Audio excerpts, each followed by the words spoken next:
안녕하세요. 소통하는 직장인 박범준의 따뜻한 일상 그리고 독서 시작하겠습니다. 오늘도 여러분들과 150년 하버드 글쓰기 비법이란 책을 가지고 두 번째 이야기를 좀 나눠볼까 합니다. 오늘도 여러분들에게 제가 읽으면서 좀 의미 있게 봤던 그리고 재밌게 봤던 부분들에 대해서 한 몇 가지 정도 말씀을 드리고 마무리하는 걸로 하겠습니다. 오늘은 크게 세 가지 정도에 대해서 얘기를 하고자 하는데, 글 잘 쓰는 비법이 무엇인지 알고 싶다면, 그리고 하버드생 학생들이 글을 어떻게 쓰는지 알고 싶다면 이 영상을 꼭 보시면 도움이 되실 것 같습니다. 영상을 시작하기에 앞서서 좋아요 그리고 구독 꼭 부탁드리겠습니다.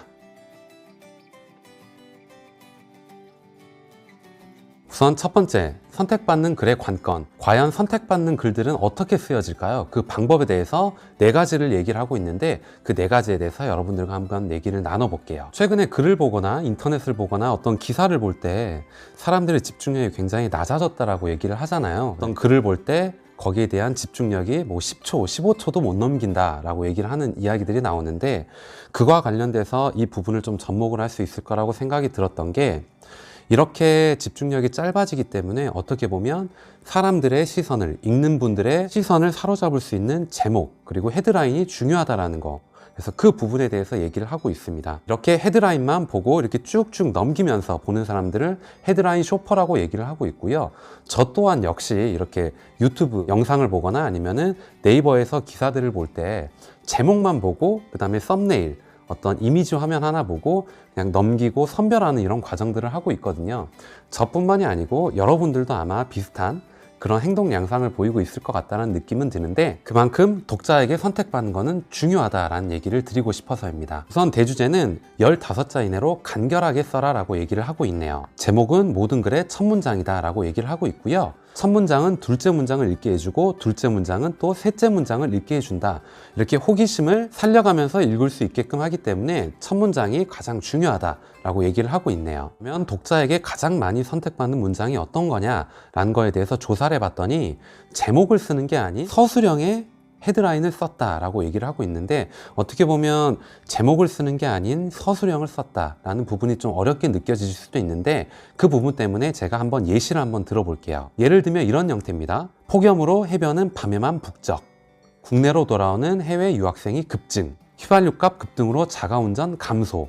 이런 식으로 어떻게 보면 핵심 단어들을 넣어가면서 서술형으로 짧게 15자 이내로 정리한다는 겁니다. 여기서는 제목과 헤드라인을 이런 식으로 비교를 하고 있네요. 제목은 내용만을 전달하는 것이라고 얘기를 하고 있고요. 헤드라인은 독자가 원하는, 읽는 분들이 원하는 호기심을 자극하는 문구라고 얘기를 하고 있습니다. 두 개를 한번 제가 제시를 해볼게요. 어떤 것이 더 여러분들의 호기심을 자극하는지 한번 들어보세요. 첫 번째는 서울시청 홈페이지 챗봇 사용률 제고를 위한 제안이라는 제목이고요. 두 번째는 서울시청 챗봇 클릭률은 높은데 왜 사용률은 저조할까? 라는 제목입니다. 여러분들은 어떤 게 더 호기심이 끌리시고 더 매혹적인 제목으로 보이시나요? 이 책에서 얘기하는 건 두 번째 얘기했던 거라고 얘기를 하는 거거든요. 전형적으로 두 번째가 바로 헤드라인이라 얘기를 하고 있고, 아래 문장이, 그러니까 두 번째 문장이 궁금증을 자극하며 더 읽고 싶게 만들어진다라고 얘기를 하고 있습니다. 우선 첫 번째 방법, 핵심 메시지를 이용한 헤드라인을 써라 라는 얘기입니다. 우리 오레오 맵 하면서 얘기를 했던 적이 있잖아요. 글을 잘 쓰기 위한 네 가지 방법 중에 오레오 맵이라는 걸 얘기를 했었는데, 거기서 이런 방법이 있었습니다. 뭐뭐 하려면 뭐뭐 해라 라는 방법으로 글을 쓰라는 부분이었는데, 이런 식으로 바로 헤드라인을 정하면 된다는 거고요. 이런 예시가 있을 수 있겠네요. 집에 빨리 가려면 똑똑하게 보고하라.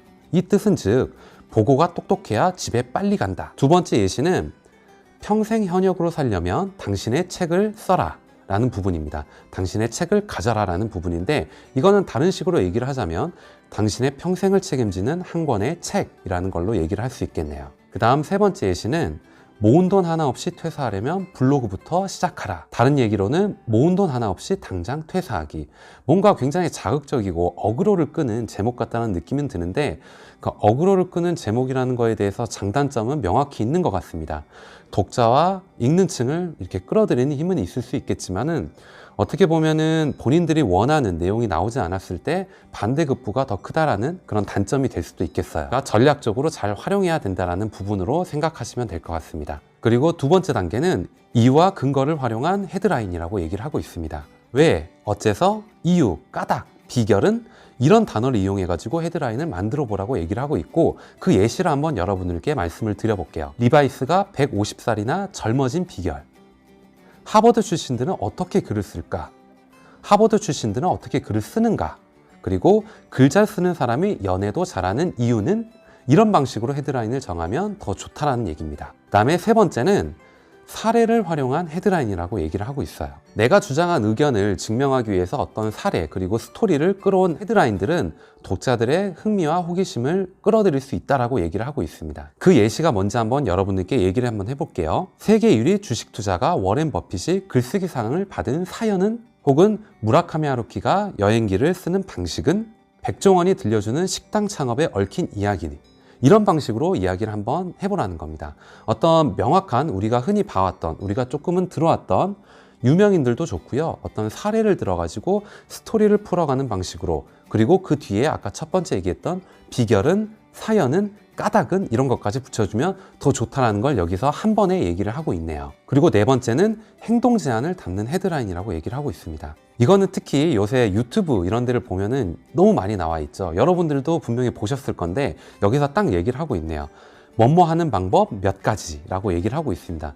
이 포맷은 실제로 SNS에서 공유가 제일 잘 되는 헤드라인 중 하나다. 그 방법이다 라고 얘기를 하고 있습니다. 그러니까 여러분들도 실제로 이런 방법을 이용하면 굉장히 좋다라고 생각을 하셔도 될 것 같아요. 예시를 한번 들어보겠습니다. 하버드생처럼 글을 잘 쓰게 되는 방법 단 한 가지. 그리고 김제동식 말하기 비법 7가지.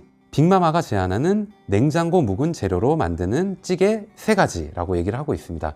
빅마마라고 하니까 저도 모르게 가수인 줄 알았네요. 근데 가수가 아니고 여러분들 그 요리하시는 빅마마 있잖아요. 그분을 얘기하고 있네요.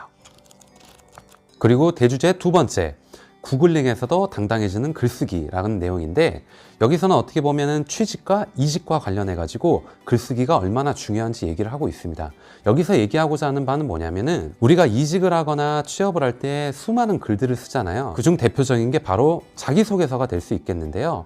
만약에 이직을 준비한다 그러면 경력 속에서 주요 경력 이런 것들을 쓴 글이라고 얘기를 할 수 있겠는데, 이런 것들을 쓰는 것과 관련해 가지고 이제는 인사 담당자들이 이 책에서 이야기하는 것들이 전부 사실인지는 모르겠지만 예전에는 뒷조사를 어느 정도 했대요.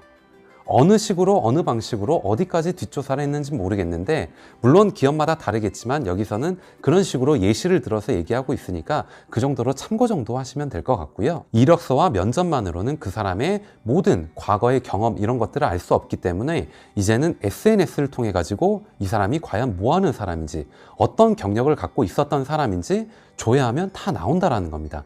그만큼 이 사람의 글쓰기 능력이나 생각하는 방식들을 글쓰기를 통해서 파악하겠다라는 거죠. 한 가지 예시를 들고 있습니다. NHN 사장이었던 김상원 씨가 한 칼럼에 쓴 내용이다라고 얘기를 하고 있고요.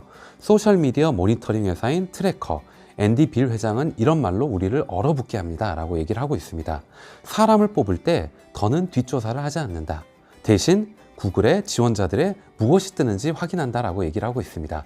여기서는 뭐 이제 외국이니까 구글에 뭐가 뜬다라고 확인한다라고 했는데, 우리나라 같으면 네이버 이런 걸 통해 가지고 과연 포스팅을 통해 어떤 글을 썼는지, 그 다음에 뉴스 기사에 이 사람의 어떤 레퍼런스들이 뜨는지 확인하겠다는 겁니다. 소셜미디어에서 전문적이고 신뢰할 만한 사람으로 인정받으려면, 그러면서도 차별적인 면모를 자랑하려면 서술 능력이 탁월해야 한다라고 얘기를 하고 있습니다. 블로그에서 당신의 독자, 고객, 이웃과 소통을 하고 싶나요?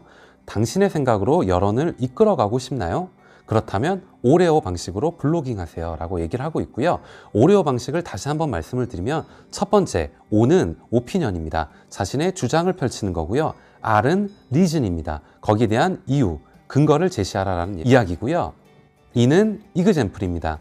본인이 얘기했던 거에 대해서 더 자세한 예시를, 구체적인 사례를 들어서 한번 얘기하면 더 좋다라는 얘기고, 마지막으로 O, 다시 한번 오피니언, 자기가 원하는 바, 제안하는 바를 명확히 한 번 더 얘기하고 제시하라는 얘기입니다. 이렇게 수준 높은 콘텐츠를 만들게 되면 당신도 영향력 있고 신뢰가 높은 미디어 발행자의 지위를 누릴 수 있다. 포스팅을 하는 사람이 될 수 있다. 콘텐츠 생산자로서의 위치를 잡을 수 있다라고 얘기를 하고 있고요. 많은 팔로워가 생기고 인지도를 쌓아 올리는 게 가능하다라고 얘기를 하고 있습니다. 소셜미디어로 소셜 파워를 구축하고 싶다면, 그리하여 영향력 있는 인물이 되고 싶다면 논리정연하게 에세이를 쓰고 블로그 포스트를 담아내라 라고 얘기를 하고 있습니다. 저도 정말 중요한 부분이라고 생각하기 때문에 이 부분은 굉장히 공감을 하고 있고, 저도 실제로 지금 네이버 쪽에다가 블로그를 많이 쓰고 있습니다. 이렇게 블로그를 쓰면서 느꼈던 많은 애로사항과 궁금증들, 그리고 제가 느꼈던 많은 부분들이 이 책에 그대로 녹아져 있는 부분이라고 저도 생각을 했습니다. 그리고 대주제 세 번째, 읽고 생각하고 쓰면서 보낸 4년이라는 시간에 대해서 얘기를 하고 있는데, 하버드생들이 이렇게 시간을 보낸다라는 얘기를 하고 싶은 거고요. 그 이야기를 한번 여러분께 들려드릴게요. 하버드생들이 사회 곳곳에서 탁월한 능력을 발휘하는 것은 학교에서 잘 가르쳐서가 아닙니다 라고 얘기를 하고 있습니다. 학생들이 가르쳐준 대로 잘 배워서도 아니라고 얘기를 하고 있습니다. 쓰기 위해 생각하고 쓰기 위해 읽고 4년이라는 그 절대적인 시간 덕분이라고 얘기를 하고 있어요. 4년 내내 잘 쓰고 배운 덕분이라고 얘기를 하고 있는 거죠. 어떤 기술이든 간에 능수능란하게 사용하려면 그냥 배우고 읽기만 해가지고는 되지 않잖아요. 끊임없이 반복적으로 연습을 해야만 거기에 탁월한 능력을 발휘하게 되는 건데, 이 쓰기도 마찬가지라고 생각을 하고 있습니다. 여러분들 혹시 그 유시민 작가의 유시민의 글쓰기 특강이라는 책 혹시 보셨나요? 거기도 보면 유시민 작가가 계속적으로 반복한 얘기가 바로 뭐냐면은 글쓰기 근육을 키워라라는 겁니다. 글쓰기 근육을 키워라는 방법에 대해서 어떻게 보면은 좀 애매하고 두리뭉실하게 들리실 수도 있겠지만, 예시를 들면 이런 겁니다. 매일매일 어떻게 보면 습관적으로 시간을 정해가지고 그것을 계속적으로 써내려가라 라고 얘기를 하고 있고, 어떤 주제건 어떤 내용이건 상관없다. 본인이 글을 쓴다라는 것 그 자체만으로도 그게 중요하다라고 얘기를 하고 있는 부분이 있거든요. 그 얘기를 계속적으로 반복을 하고 있어요. 그 행위가 반복되고 난 후에야 어떤 본인이 글을 쓸 때 그 능력이 탁월하게 발휘가 된다라고 얘기를 하고 있는 부분이 있거든요. 그 내용을 이 책에서도 비슷한 뉘앙스로 얘기를 하고 있습니다. 그 부분에 대해서 여러분들께 한번 얘기를 드려볼게요. 글을 잘 쓰는데 필요한 기술을 배우지 않거나 일련의 과정을 연습하지 않은 채로 글을 쓰면 아무런 훈련이나 준비도 없이, 그러니까 예를 들면 실전 야구에 나가고 농구 경기를 나갈 건데 아무 연습 없이 나가는 운동선수와도 같다라고 얘기를 하고 있고, 지금 콘서트장에 나갈 건데, 음악하는 사람이요, 콘서트장에 나갈 건데 아무런 연습도 하지 않고 나가는 가수와 다를 바가 없다라고 얘기를 하고 있습니다. 그는 근육을 단련하려면 주 3회 이상 근육 운동을 해야 하듯이 글을 잘 쓰는 근육도 연습으로 단련해야 한다고 얘기를 하고 있고요. 그 방법에 대해서 세 가지로 얘기를 하고 있네요. 1번, 매일 정해진 시간에 정해진 장소에서 정해진 분량의 글을 쓴다. 습관화라는 얘기로 들으셔도 될 것 같아요. 두 번째는 하나의 주제를 정해가지고 1500자 내외의 분량으로 에세이를 매일 쓴다라고 얘기를 하고 있고, 그다음에 세 번째는 동료에게 보여주거나 글쓰기 수업에 참여하여 피드백 받고 고쳐 쓰기를 한다라고 얘기를 하고 있습니다. 우선 첫 번째 내용에 대해서는 유시민 작가도 비슷한 뉘앙스를 얘기하고 있지만은 무라카미 하루키의 에세이를 읽다 보면은 이런 비슷한 얘기를 많이 하고 있어요. 무라카미 하루키 작가가 진짜 대단하다라고 생각이 드는 게 어떤 거냐면, 매일 아침에 4시인가 5시 새벽에 일어난대요. 그래서 아침에 글쓰기를 하고 이렇게 마라톤하는, 이렇게 조깅하는 연습을 매일매일 한대요. 빠지지 않고. 근데 무라카미 하루키도 굉장히 괴롭다라고 얘기하는 부분은 어떨 때 있었냐면은, 글을 쓰기 위해서 책상에 앉았는데 뭔가 떠오르지 않고 쓸 내용이 없었을 때라고 얘기를 하고 있어요. 하지만 약속을 했고 습관화하기로 했기 때문에 계속적으로 꾸준히 그거를 실천한다라고 얘기를 하고 있습니다. 그래서 그 내용들이 하루가 쌓이고 이틀이 쌓이고 3일이 쌓이고 1년이 쌓였을 때 그게 하나의 책으로 완성된다. 하나의 에세이로 완성이 된다라고 얘기를 하고 있어요. 그러니까 여러분들도 그런 방식으로 글을 쓰면 좋겠다라고 이 책에서도 얘기를 한다라고 저는 생각이 됩니다. 그 다음에 세 번째 부분에 대해서 동료에게 보여주거나 그거를 피드백을 받으라고 얘기를 하고 있는데, 어떻게 보면 글을 쓰고 남들에게 보여주고 그거에 대해서 의견을 받고 첨삭을 받는다라는 게 좀 부끄럽고 쑥스러운 과정 중에 하나라고 생각을 할 수도 있을 것 같아요. 저도 물론 블로그에 글을 쓰기 시작했을 때, 제가 작년 2018년 9월 정도부터 블로그에 글을 올리기 시작했고, 그 전에 한두 개 정도 글을 쓰긴 했지만 너무 쑥스러운 거예요. 그러니까 제가 글을 쓰고 나면 누군가는 이 글을 보지 않을까? 이런 너무 창피한 글을, 제가 잘못 썼던 단어도 있을 거고 어떻게 보면 논리적으로 맞지 않는 부분도 있었을 텐데, 이 글을 보면서 사람들이 비웃지 않을까? 이걸 어떻게 언제 오픈을 하지? 라는 마음으로 저 혼자 글을 쓰고 계속적으로 비공개로 놔뒀던 기간이 약간 있었어요. 근데 그건 저의 그냥 착각이었다라는 생각이 드는 게, 공개를 했지만 사람들이 생각보다 많이 보지 않아요.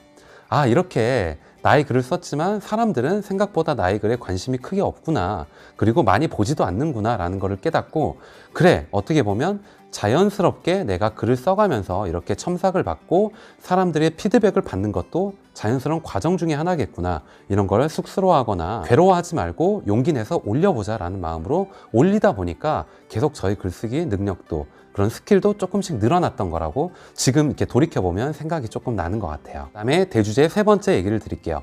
어떻게 더 좋은 글을 쓸 수 있을까라는 부분에 대해서 아까 방금 얘기했던 거와 관련해가지고 타인에게 공개하고 첨삭받고 피드백 받으라는 내용을 하고 있습니다. 우리는 잘 모르지만 글쓰기로 먹고 사는 사람들은 알고 있다라고 이 책에서 얘기를 하고 있고, 첨삭을 받지 않은, 피드백을 받지 않은, 그러니까 고쳐 쓰기를 하지 않은 책이 얼마나 형편없는 것인가에 대해서 이 사람들은 잘 알고 있다라고 얘기를 하고 있습니다. 그러니까 여성분들을 예로 들면은 화장하는 것도 어떻게 보면은 타인들한테 계속 피드백을 받잖아요. 너 눈썹은 어떻게 그리면 더 좋을 것 같은데, 입술은 어떤 색깔로 어떤 방식으로 하면 더 예쁘더라. 그리고 여기 뭐 아이라이너나 이렇게 이런 것들 뭐 여러 가지 있는데 제가 화장품 종류는 잘 모르겠지만 어쨌거나 이런 것들에 대해서 친구분들하고 계속 얘기를 하고 피드백을 주고받잖아요. 그러면서 스킬이 늘죠. 그다음에 정말 대단하다고 생각되는 게, 이거 좀 다른 쪽으로 샜는데, 운전하면서 화장하시는 분들, 그리고 지하철에서 이렇게 버스 안에서 막 이렇게 흔들리는데 화장하시는 분들 보면 정말 대단하다는, 존경합니다. 그래서 고쳐쓰기도 기술이다라고 얘기를 하는 부분이 있고요. 고쳐쓰고자 하면은 내가 글을 잘못 썼다라고 평가받는 것으로 오해하는 사람들이 많다라고 얘기를 하고 있는데, 고쳐쓰기는 잘잘못에 대한 평가가 아니다라고 얘기를 하고 있고요. 어떻게 더 좋은 글을 쓸 수 있을지에 대해서 연구하는 과정 중에 하나이기 때문에 그렇게 생각할 필요는 없다라고 얘기를 하고 있습니다. 누가 쓰던 간에, 어떤 사람이 쓰던 간에 여러 번 고쳐쓰기를 하게 되면 눈에 띄게 좋아진다라고 얘기를 하고 있어요. 심지어 이렇게 글쓰기를 4년 동안 50권 분량의 책을 쓰고 졸업을 하게 되는 하버드생들도 피드백을 받은 상태로 고쳐 써가지고 에세이를 완성한다라고 얘기를 하는데, 하물며 저희 같은 아마추어들이 당연히 피드백을 받는 건 당연한 부분 중에 하나라고 생각을 하고 있습니다. 그러면 어떻게 하면 고쳐 쓰기를 잘할 수 있을지에 대해서 4가지 방법을 여기서 제시를 하고 있습니다. 첫 번째는 일정 시간이 지난 다음에 피드백을 해라라고 얘기를 하고 있습니다. 그 이유는 뭐냐면, 금방 다 쓴 글은 내용을 거의 다 본인이 기억을 하고 있기 때문에 객관적으로 읽을 수가 없다라고 얘기를 하고 있고, 고쳐쓰기는 일정 시간이 지난 후에 하라고 얘기를 합니다. 내용을 잊어버릴 만큼 충분한 시간이 지난 다음에 해야 가장 좋다라고 얘기를 하고 있네요.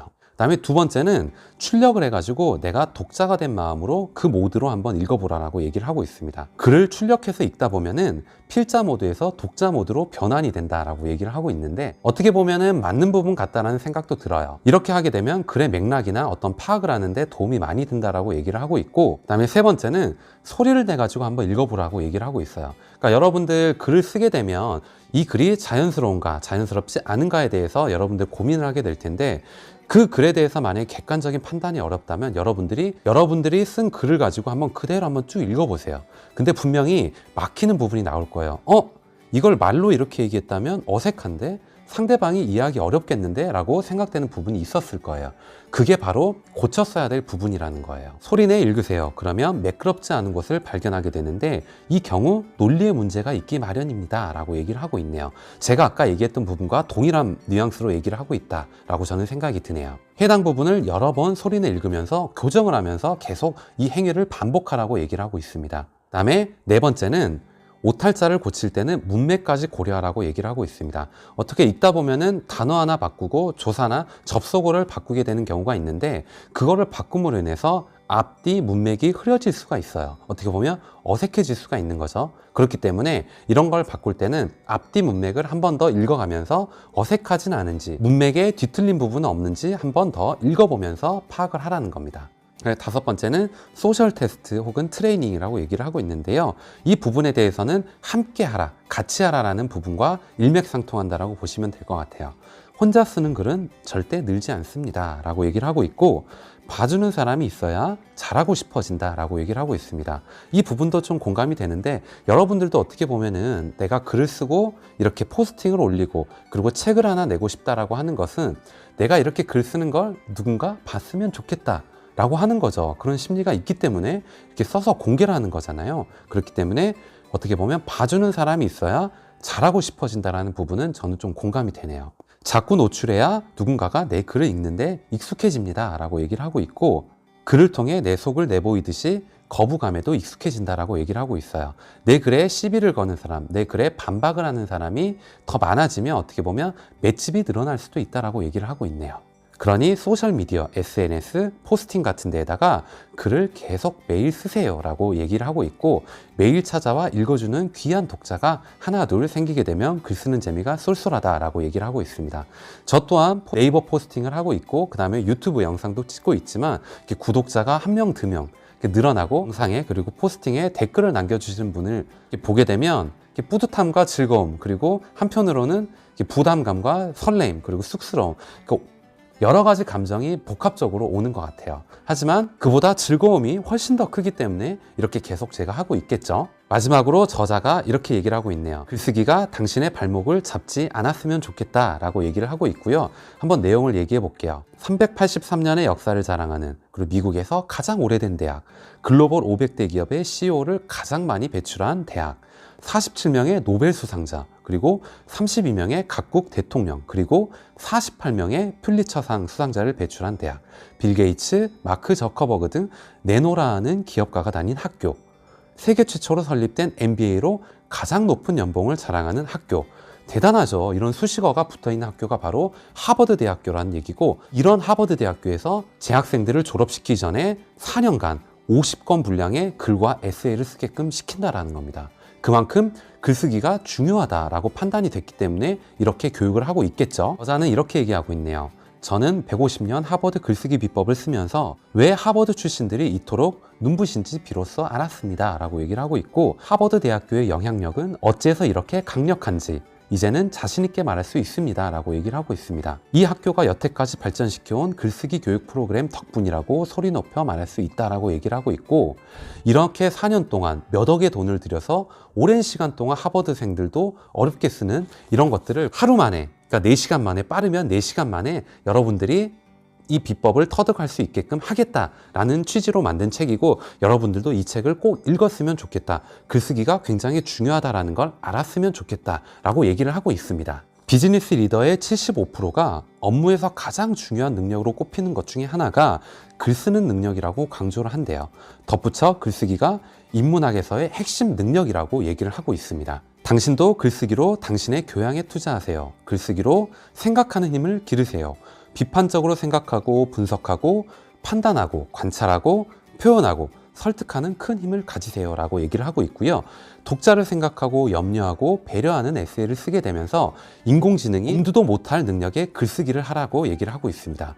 그러니까 4차 산업혁명이 와도 여러분들의 글쓰기 능력이 탁월하다면 먹고 사는데 큰 지장은 없을 것이다. 그런 뉘앙스로 얘기를 하고 있는 부분이라고 생각이 되네요. 마지막으로 단도직입적으로 한 줄을 딱 써놓고 이 책을 끝냈는데 뭐라고 얘기를 하고 있냐면, 왜 여기에 이러고 있습니까? 당장 글을 쓰러 가십시오 라고 얘기를 하고 있습니다. 오늘 여러분들과 글 쓰는 비법, 그리고 글 잘 쓰는 방법 몇 가지에 대해서 제가 예시를 들어보고 하버드생들이 어떻게 생각하고 어떻게 글을 쓰고 왜 글쓰기가 중요한지에 대해서 여러 가지 얘기를 나눠왔습니다. 그리고 마지막으로 저자가 다시 한번 글쓰기가 얼마나 중요한지, 상대방을 공감하고 배려하고 생각하고 표현하는 것들, 이런 행위가 전반적으로 얼마나 중요한지, 그리고 글로벌 리더들이 글쓰기 능력을 얼마나 높게 평가하는지에 대해서 얘기를 하고 마무리를 지었습니다. 오늘 영상은 여기까지 하고요. 다음에 더 좋은 내용, 더 좋은 컨텐츠를 가지고 여러분들과 인사 나누도록 하겠습니다. 오늘 제 영상이 조금이라도 도움이 되셨다면 좋아요, 그리고 구독 꼭 부탁드리겠습니다. 다음에 또 인사드리도록 하겠습니다. 감사합니다.